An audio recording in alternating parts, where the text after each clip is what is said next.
Bueno, muy buenos días, un gusto estar con ustedes. Muchas gracias por su participación. Después de la presentación que voy a hacer, se abrirá un espacio de preguntas y respuestas para poder profundizar en los temas que ustedes consideren más relevantes. Eh, yo voy a hacer en el día de hoy unas reflexiones sobre la situación política y económica del Ecuador post muerte cruzada. Es decir, qué entorno especial estamos viviendo, porque estamos viviendo un periodo especial, un periodo extraordinario que tiene ciertos desafíos y también ciertas oportunidades, que es importante conocerlas para tomar las mejores decisiones informadas. Entonces, empecemos hablando del entorno, el entorno político. Voy a empezar por algunas reflexiones desde el lado de lo político. Tenemos una situación de descontento que se ha ido acumulando. Ese es el punto de partida este momento. La economía se está reactivando y eso está reactivándose a partir de 2021, una vez que la economía se vuelve a abrir después del COVID.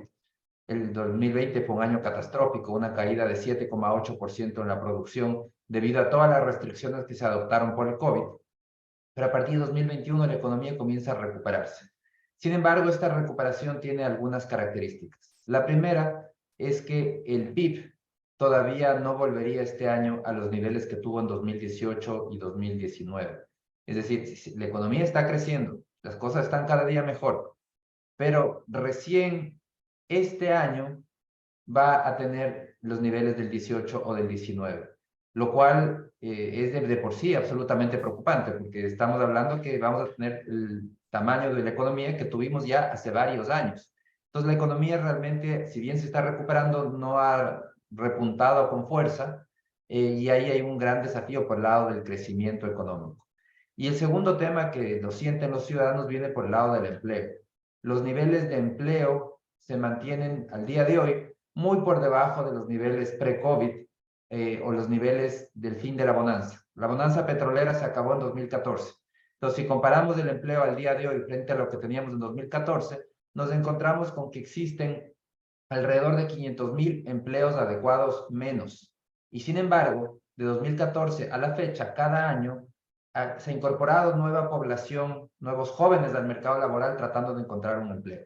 Entonces, todo esto es como una olla de presión que sigue acumulando presión y descontento, y eso ya tiene distintas válvulas de escape. Una de las válvulas de escape en el tema del empleo y la falta de empleo propiamente dicha es la migración. En 2021 la salida neta de ciudadanos ecuatorianos fue de 180,000 personas y el 2022 la salida neta fue de alrededor de 90,000 personas. Entonces estamos frente a una nueva ola migratoria importante que está muy asociada a esta economía que su PIB todavía no alcanza los niveles anteriores, prepandemia, y su empleo todavía no retorna al nivel que se registró al final de la bonanza. A esto se suma el mayor nivel de delincuencia y violencia. Entonces tenemos el cóctel perfecto, esta olla de presión que está lista para explotar por el lado más débil. Y ese es el punto de partida que hay que reconocer. Entonces, ¿cuáles son las preocupaciones de los ciudadanos? Lo podemos ver en esta encuesta del 29 de mayo de CEDATOS, en donde la principal preocupación es la inseguridad, delincuencia, violencia, un 40%. La segunda preocupación, a partir de eso vienen preocupaciones económicas. Desempleo, el 22%. Situación económica, pobreza, crisis económica, el 12%. Entonces, podemos observar cómo los temas van por igual, el tema de inseguridad sumado a todo el tema económico, que son las mayores preocupaciones de los ciudadanos de este momento. En ese entorno es que después de un permanente bloqueo y de varios intentos de destitución, el presidente Lasso decidió finalmente declarar la muerte cruzada, o lo que se conoce como la terminación anticipada del mandato. Eso lo hizo el 17 de mayo y dispuso la disolución de la Asamblea Nacional, y con eso el Consejo Electoral convocó inmediatamente a un proceso electoral. Este es el calendario electoral. Tenemos el 24 de mayo se convocaron elecciones, el 20 de agosto van a ser la primera vuelta, el 4 de octubre se van a proclamar ganadores, el 15 de octubre se va a realizar la segunda vuelta, el 30 de noviembre se van a entregar credenciales y el 15 de diciembre es el último plazo para posesión del presidente. Entonces, hemos entrado a un periodo electoral. La sorpresa fue que el presidente Lasso desistió de ser candidato y desistió de postular de candidatos de Creo a la Asamblea. Entonces, ese es el entorno político que estamos viviendo. Mientras vivimos este periodo extraordinario post-muerte cruzada, el gobierno tiene que legislar y está capacitado para legislar sin una asamblea. Y Lasso decidió ya, como lo mencionaba, decidió no participar en la contienda electoral ni como candidato a la presidencia, ni con asambleístas.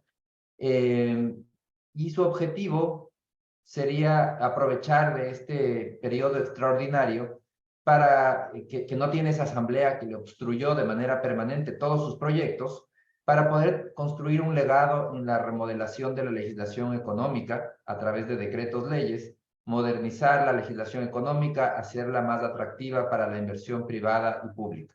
Ese sería el objetivo que está buscando Lasso. La gran pregunta es si lo va a poder hacer. Pero en todo caso, ya no tiene intereses electorales de corto plazo, ningún interés, ni de asambleístas ni de presidente, y todo su enfoque está más bien en tratar de transformar esta legislación a través de este mecanismo que está establecido en la Constitución luego de la muerte cruzada, que son los decretos leyes. ¿Qué decretos leyes están en carpeta? Bueno, hay dos que ya han sido enviados a la Corte Constitucional, porque todos los decretos leyes requieren de un dictamen previo de la Corte Constitucional. Entonces, el primero que ya fue enviado fue un decreto tributario para poder corregir en algo ese incremento de tributario que se realizó en noviembre de 2021. Y digo corregir en algo porque incluso con el incremento en la capacidad de deducir gastos en función del número de cargas, los ciudadanos van a seguir pagando más impuestos que lo que pagaban antes de 2021. Entonces solamente va en la línea correcta, ayuda a dejar algo de dinero en manos de los ciudadanos, pero es una corrección relativamente menor. A la final el impacto fiscal neto es muy reducido, son 65 millones de dólares que le cuesta esta reforma tributaria, porque si bien va a permitir que 200 millones de dólares se queden en los bolsillos de los ciudadanos, de aquellos que pagan impuesto a la renta, pero por otro lado crea nuevos tributos como es el impuesto único a las apuestas deportivas y elimina la exoneración de IVA a los eventos públicos. Entonces, ese es un primer decreto que ya fue enviado. Otro segundo decreto es el decreto de zonas francas, que lo que busca es ampliar la capacidad, mejorar la capacidad exportadora del Ecuador a través de un régimen especial, un régimen tributario, aduanero y de comercio exterior especial enfocado en la exportación. Y para estas zonas francas es un decreto bastante amplio que permite no solamente para productos, sino también para servicios. Puede ser unipersonal o con múltiples empresas. No es el Estado el que define en dónde se puede establecer una zona franca, sino los mismos empresarios que proponen en dónde hacer una zona franca. Puede ser en cualquier lugar del país, cualquier ciudad del país. Puede ser, por ejemplo, una empresa de software enfocada en exportar servicios de software, puede ser una zona franca, la empresa de manera individual. Entonces, es una legislación bastante flexible que puede ser bastante atractiva también para poder impulsar inversiones. Yo creo que ahí puede haber una oportunidad. Todo esto, evidentemente, si es que la Corte Constitucional termina dando su dictamen previo. Otros proyectos que el gobierno ya ha anunciado y que están en carpeta. Un tercer proyecto es una ley de inversiones en donde se buscaría crear ciertos incentivos para ciertos sectores. Por ejemplo, aquí se incluye unas reformas para la ley de telecomunicaciones para permitir que las empresas de telecomunicaciones puedan devengar parte del valor que tienen que pagar al Estado por el uso del espectro radioeléctrico, puedan devengarlo en obras de infraestructura, sobre todo en áreas alejadas, para mejorar competitividad. También se incluiría aquí que las camaroneras puedan comprar las tierras que fueron concesionadas, pero que ya han perdido su influencia marina, es decir, que ya no cabe una concesión porque ya no son zonas de playa y bahía, sino que ya son tierras pueden ser consideradas como tierras altas y por eso el Estado podría vender esos territorios. Eso es entre algunos temas relacionados con inversiones. Una cuarta reforma que también ha anunciado el gobierno es una reforma al mercado de valores. Recordemos que a inicios de 2022 el gobierno presentó esa reforma, se hizo pública la reforma que quería aplicar, no tuvo cabida en la Asamblea. Es una reforma que busca, está muy enfocada también entre los temas que trata, es, por ejemplo, la estandarización de toda la deuda pública, mecanismos para internacionalizar el mercado de valores, algunas mejoras o reformas a ciertos productos del mercado de valores, crear una curva de rendimientos interna, entre otros. Entonces, ese también está en carpeta. Hay un quinto proyecto que menciona el gobierno, que es una de fortalecimiento de la dolarización. Ahí no existe un proyecto previo, no hay muchas declaraciones al respecto. Se especula que el gobierno podría estar buscando algún mecanismo para extender los plazos para el pago que tiene que hacer el Ministerio de Finanzas al Banco Central por ese dinero que sacaron de la Reserva Internacional durante el gobierno de Correa. La Ley de Defensa de la Dolarización establece plazos estrictos para que el Ministerio de Finanzas devuelva el dinero que no le corresponde y que no debe haber tomado nunca. Sin embargo, eso presiona las arcas fiscales y la situación fiscal es realmente complicada. Y entonces eso hace que probablemente se quiera extender los plazos. Pero esto es solo especulación, no hay una declaración oficial al respecto. Un sexto proyecto sobre sostenibilidad fiscal. Aquí probablemente se trata el tema de fomentar asociaciones público-privadas, algo que también ya intentó el gobierno en una legislación anterior, que lo volvería a enviar. Y una ley para facilitar el emprendimiento, para facilitar trámites, reducir trámites, simplificar trámites. Hay una octava ley que no la coloqué aquí, pero que fue una declaración de hace pocos días donde el ministro de Finanzas decía también estamos analizando enviar una ley para enfrentar el fenómeno del niño. Es una ley que, tal como la mencionan, probablemente incluye muchos temas de una ley de quiebras, es decir, para facilitar la resolución de problemas financieros dentro de una empresa, muy asociados con una ley de quiebras, y también para facilitar las compras públicas en periodos de emergencia. Esos son los proyectos de ley que están en carpeta. Inicialmente se esperaba que estos proyectos de ley pasen sin ningún problema por la Corte Constitucional. Sin embargo, vemos que la Corte Constitucional ha exigido que primero que se demuestre la urgencia económica, está poniendo trabas. Después ha invitado a Díez Amici y Curiae para participar en audiencias para justificar los decretos.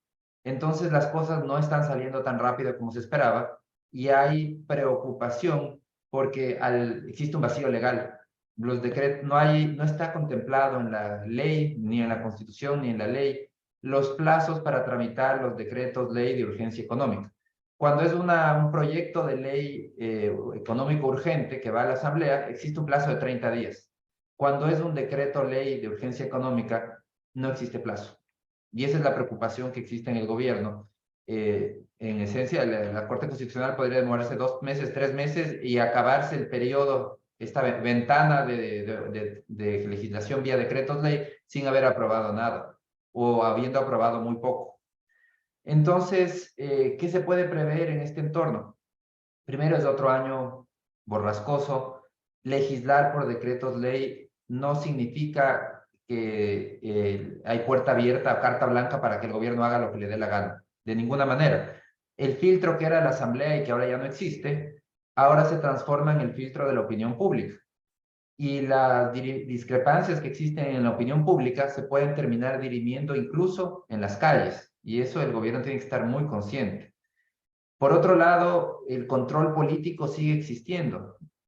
Es un control político diferido. En este momento no hay asamblea, no puede hacer un control político a los proyectos de ley, pero lo puede hacer la nueva asamblea. La nueva asamblea va a poder aprobar o rechazar todos los decretos que se aprueben durante este periodo, todos los decretos ley. Entonces sí existe un control político. Por otro lado, no hay que confundir y pensar que vía estos decretos ley se va a reactivar la economía. No tiene nada que ver. realmente los decretos ley requieren de un tiempo para poder implementarse, porque primero hay que elaborar un reglamento. Eso puede tomar varios meses. Segundo, no se van a ver los resultados en el corto plazo. Por ejemplo, el decreto ley de zonas francas requiere que los inversionistas confíen en esa ley y decidan invertir. Pero muy probablemente no existirá ninguna iniciativa hasta que la nueva asamblea no ratifique o saber si es que la nueva asamblea no quiere negar ese proyecto de ley, porque puede la nueva asamblea echar abajo todo el cuerpo legal. Entonces, los decretos ley son muy útiles y son importantes, pero son importantes en una visión de mediano y largo plazo. Son esas reformas importantes que requiere el país y cuyo beneficio lo vamos a sentir en el mediano y largo plazo. Para el sector empresarial, esto significa incertidumbre. Hemos entrado en un periodo de importante incertidumbre en donde no sabemos qué cambios pueden existir. Difícilmente, y el gobierno ya ha dicho que no, difícilmente se puede hacer una reforma laboral. Una reforma laboral, porque es algo muy polémico, requiere de un debate mucho más profundo. Si el gobierno decide, si supongamos que el gobierno dice, no, no, este es el momento y yo mando la reforma que me da la gana. Bueno, ¿qué va a pasar? Bueno, primero hay una asamblea que puede bloquearlo. Segundo, en las calles es el mejor momento y sería como lanzarles precisamente lo que buscan ciertos políticos para hacer campaña presidencial, atacando o organizando un nuevo levantamiento en contra de ese decreto. Y por último, si nada de eso funciona, vendrá la nueva asamblea también para tener la palestra política de echar abajo ese decreto. Entonces realmente sería una pérdida de tiempo y un conflicto innecesario. Por eso es que más bien los decretos ley que tienen más posibilidad de pasar son las que sean reformas no polémicas. Zonas francas, asociaciones público-privadas, mercado de valores, son temas que son menos polémicos, que pasan por debajo del radar de la opinión pública y de los políticos. Nadie va a salir a las calles en una manifestación masiva porque no le gusta la reforma del mercado de valores, por ejemplo. Pero sí pueden hacerlo porque no les gusta la reforma laboral. Entonces, esa va a ser como la disyuntiva que va a tener el gobierno y que va a tener que ser muy cuidadoso durante este periodo para tratar de que se puedan implementar estos decretos de ley. La regla va a ser la incertidumbre, porque vamos a tener elecciones, ahora vamos a tener un gobierno que va a durar menos de 6 meses, después tendremos otro gobierno por año y medio, y en 2025 estaremos nuevamente en las urnas eligiendo a un nuevo presidente, ese sí por 4 años. Entonces, todos estos cambios, esta incertidumbre política, provocan que se pospongan inversiones y decisiones de consumo. El resultado es que va a tener un costo en el crecimiento económico. Temas que podrían cambiar la opinión pública de manera inmediata son aquellos que no requieren de cambio legal, o sea, todos aquellos que de entrada nunca la Asamblea impidió que se realice. Por ejemplo, que haya medicamentos en los hospitales. Eso la Asamblea nunca lo impidió y no los había, y ahora el gobierno puede tratar de corregir esos problemas y de esa manera mejorar en algo lo que piensa el público del gobierno. Pero es poco realista pensar que se puede hacer en 6 meses lo que no se pudo hacer en 2 años. Y ese es el gran desafío del gobierno. Ahora, vemos que hay un segundo tema en materia política que es absolutamente relevante y tiene que ver con ese objetivo de captar el poder, de captar las instituciones del Estado. Y este proceso empezó con las elecciones de febrero, del 5 de febrero, en donde elegimos a los miembros del Consejo de Participación Ciudadana. El Consejo de Participación Ciudadana ahora está dominado por Revolución Ciudadana, que tiene un 43%, y Partido Social Cristiano, que tiene un 29%. Entonces, entre Revolución Ciudadana y Partido Social Cristiano, tienen control, tienen la llave de acceso al Estado, a esta entidad que nomina 77 autoridades estatales. Y a través de este consejo están buscando, por ejemplo, bajarse a la fiscal, están buscando presionar en el Consejo de la Judicatura para poder rever las sentencias que pesan sobre el Rafael Correa, entre otras medidas. Entonces, esta pugna por captar el Estado, el poder, las instituciones del Estado, está vigente y está operando a través del Consejo de Participación, en donde hay una mayoría clara entre Revolución Ciudadana y Partido Social Cristiano. que han trabajado de manera conjunta en el pasado. Sin embargo, para que se posesionen estas autoridades, se requiere de una nueva asamblea. Entonces, el Consejo puede seguir sus procesos de nominación. Cuando se posesione la nueva asamblea, tendrá que también posesionar a las nuevas autoridades que nombre el Consejo de Participación Ciudadana. Ese es el entorno político, un entorno complejo con muchas incertidumbres. A esto se suma un entorno internacional que también presenta algunos desafíos para el Ecuador. La noticia hoy día es, por ejemplo, que la Unión Europea entró en una recesión técnica. Entonces estamos frente a un mundo, una Unión Europea que se contrae, un Estados Unidos que se desacelera en esta lucha contra la inflación. Y los desafíos para el Ecuador se presentan por el lado de una elevación en el costo del fondeo. La tasa de interés referencial de la Reserva Federal subió a 5,25% en mayo y todavía hay un camino por recorrer para que la inflación retorne al 2%. Pues lo más probable es que veamos nuevas alzas, adicionales alzas de la tasa de interés referencial. Para el Ecuador, ¿qué significa? Costo del fondeo más alto y fondeo más escaso. Otro desafío viene por el lado de una tendencia hacia un dólar fuerte.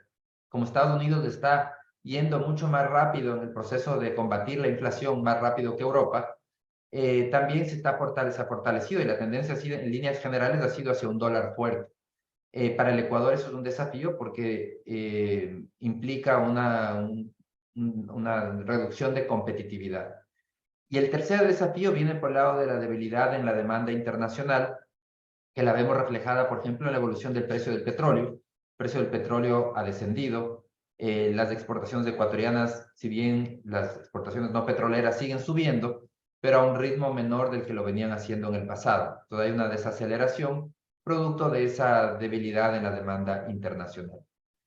Dentro de este entorno complejo hay unas previsiones todavía, las últimas previsiones disponibles del Banco Central estiman que para este año la economía se desaceleraría y pasaría del 2,9% de crecimiento del año pasado a un crecimiento de 2,6%.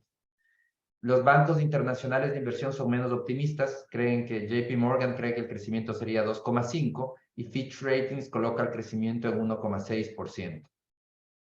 La realidad es que todas estas previsiones pueden terminar siendo demasiado optimistas porque no incorporan los últimos efectos de la política que ya discutimos, como tampoco incorporan otros dos temas importantes que pueden suceder: efecto del Niño y la consulta popular para dejar de producir petróleo en el Yasuní-TT, que ya vamos a analizar cada uno de ellos. Por lo pronto, en las previsiones actuales, los sectores con mayor crecimiento están la pesca, 5,3%, la construcción, 4,5%, pero aquí hay que aclarar, y si ustedes ven el número acá a la derecha, si bien la construcción está dentro de los sectores de más crecimiento, pero ¿desde qué punto? ¿Desde qué nivel? Desde un punto de partida muy bajo, extremadamente bajo. Entonces, si comparamos la construcción, según esta proyección, cómo terminaría en 2023 frente a 2019, vemos que todavía estaría 22% por debajo de lo que fue en 2019.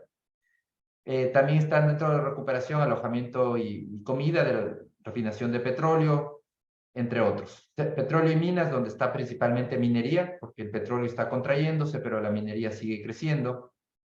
En cambio, con crecimiento bajo, estarían correo y comunicaciones, transporte, manufacturas, agricultura. Agricultura terminaría por debajo de lo que fue en 2019, entre otros. ¿Cuáles son los riesgos que les decía a estas proyecciones de crecimiento? Por un lado, tenemos un fenómeno del Niño. Un fenómeno del Niño que amenaza con ser bastante fuerte.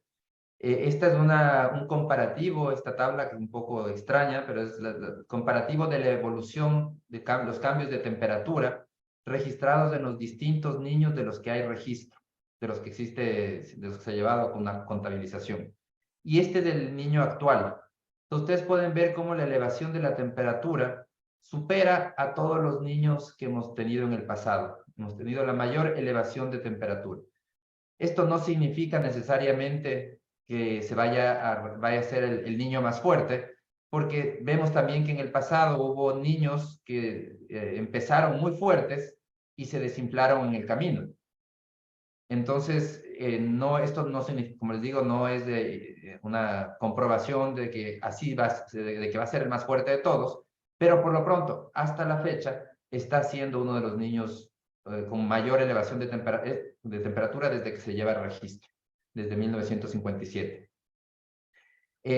Además, el niño, ¿por qué es un desafío? Primero, porque puede destruir amplias zonas productivas, sobre todo agroexportación, puede complicar la cadena de pagos, porque los productores que ven destruida su producción no pueden pagar esas deudas, quedan en mora con sus proveedores, con las instituciones financieras, etcétera. Entonces puede deteriorar la calidad de la cartera, y eso hay que estar muy pendientes, estar preparados. Y por otro lado, porque el niño, si bien en el Ecuador implica muchas lluvias, en la costa especialmente, en Colombia implica sequía. Y el que haya sequía significa que Colombia no va a tener disponibilidad para vendernos electricidad. Ecuador depende de la compra de electricidad, especialmente en el estiaje amazónico.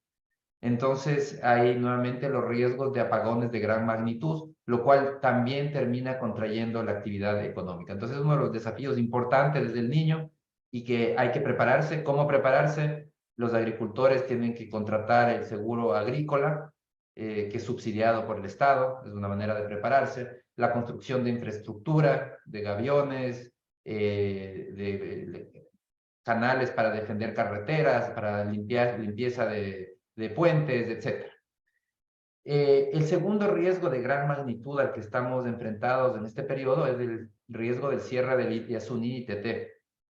Si es que gana la consulta, se otorgaría si gana el sí en esa consulta, se desmantelaría en un año la producción que se está realizando en el Yasuní-ITT. Eso va a provocar, entre los riesgos, es que implica una caída en exportaciones, una caída en exportaciones anuales de 1.300 millones de dólares. El bloque Yasuní-ITT produce actualmente 55.000 barriles por día. El potencial, la meta de producción de ese bloque es 100.000 barriles por día. Con más inversiones llegaríamos a los 100.000. Pero bueno, consideremos solo los datos con los 55.000 actuales, lo que está produciendo hoy. Entonces implicaría menos exportaciones por 1.300 millones de dólares. Se produciría un ajuste automático de la balanza comercial, dolarización, la balanza comercial se ajusta automáticamente. ¿Y cómo se ajusta? Si caen las exportaciones de 1.300 millones de dólares, también tienen que caer las compras al exterior, las importaciones en 1.300 millones. ¿Y por qué van a caer? Caen vía contracción de la actividad económica. Menos empleo, menos demanda de los hogares, menos inversión, todo eso reduce la demanda de bienes de compras del exterior. Entonces, el mecanismo de ajuste va a ser vía reducción de actividad económica. Para el fisco, implicaría una reducción de un beneficio neto que recibe actualmente Petroecuador de 943 millones de dólares. El costo de producción, según Petroecuador, es de $18 por barril. Y tendríamos un problema de balanza comercial adicional. Por primera vez pasaríamos a una situación en la que la exportación de petróleo no alcanza para comprar derivados. Vamos a tener que comprar más derivados que lo que exportamos de petróleo. Y eso significa que tenemos que sacar el dinero de algún otro lado. El fisco va a tener que tomar medidas necesariamente. Medidas, ¿cuáles podrían ser? Incrementar impuestos para compensar esos 1.300 millones, elevar el precio de los combustibles para compensar esos 1.300 millones de dólares, o reducir gastos en 1.300, inversión sobre todo, en 1.300 millones de dólares, una contracción fuerte en la inversión pública. En todo caso, es un tema que va a tener un impacto importante. A nivel del empleo, el estimado en base a la información de la matriz de insumo producto del Banco Central es una destrucción de 48.000 empleos totales entre directos e indirectos, una reducción en el pago de remuneraciones de 337 millones de dólares y una caída en la producción total de la economía de 2.500 millones de dólares. Esto es porque no solamente hay un efecto directo de cuánto produce ese campo, sino cuánto impactan en todos los encadenamientos productivos. Todos los sectores de la economía están encadenados. Cuando cae la producción de uno, esto afecta a sus proveedores, que a su vez afecta a sus proveedores, y es toda una cadena productiva. Entonces, el impacto global sería de una caída en la producción de 2.500 millones de dólares. Entonces, la situación es bastante preocupante por ese lado y va a ser un desafío importante que el país va a tener que asumir si es que llega a ganar el sí en esa pregunta. Por otro lado, el desafío fiscal también es importante. Tenemos un fisco que, si bien la situación fiscal ha mejorado notoriamente, el déficit se ha reducido significativamente. Tenemos un déficit estimado para este año de algo más de 2.000 millones de dólares, que es un déficit mucho menor de lo que teníamos en el pasado, pero todavía tenemos un fisco que tiene una necesidad de financiamiento importante. ¿Y cómo se está financiando? La alternativa es financiamiento interno. Entonces ha dicho que va a colocar más bonos al BIES, al sistema financiero. Eso significa que compite por la liquidez interna, que de por sí ya es escasa. También la manera de financiarse es con atrasos, no pagando. Y hay una tercera alternativa que no ha aplicado este gobierno y que dudo que la vaya a aplicar, pero que un nuevo gobierno populista lo podría hacer, que es acudir nuevamente al Banco Central, a que el Banco Central imprima dinero, digamos, de manera electrónica realmente, porque ya no se imprime, sino se lo hace de manera electrónica, que vuelva a acogerse nuevamente a la plata de los depositantes en la Reserva Internacional. Eso está prohibido actualmente por la Ley de Defensa de la Dolarización, es un delito. Pero un nuevo gobierno puede querer cambiar esa legislación para poder cogerse ese dinero. Entonces, ese también es un desafío. El hecho es que al final del día estamos frente a una situación fiscal que funciona como un lastre en la economía porque compite por el escaso ahorro interno y termina desplazando a las inversiones privadas porque el fisco quiere más ahorro y presiona al alza las tasas de interés. Dentro de este entorno igual existen algunas oportunidades. Una oportunidad es la apertura con China. Se firmó un acuerdo con China el 10 de mayo. China es el segundo mercado de nuestras exportaciones. Además, es el país con el que mayor superávit comercial tenemos. En el primer trimestre, el superávit comercial con China alcanzó 429 millones de dólares, superior al superávit que tuvimos con Estados Unidos de 213 millones de dólares. Este acuerdo va a permitir, cuando se implemente, acelerar el crecimiento económico. El primer año crecería el PIB 0,31 puntos porcentuales adicionales debido al acuerdo y de manera acumulada crecería 0,52 puntos porcentuales. También se cerró la negociación con Corea del Sur, un país mucho más pequeño, un comercio mucho más pequeño, pero de cualquier manera también genera amplias oportunidades en el petróleo, camarón, chatarra, banana. Hay una negociación finalizada con Costa Rica y están en proceso, hay que ver cuánto se avanza, con Canadá, Panamá, República Dominicana.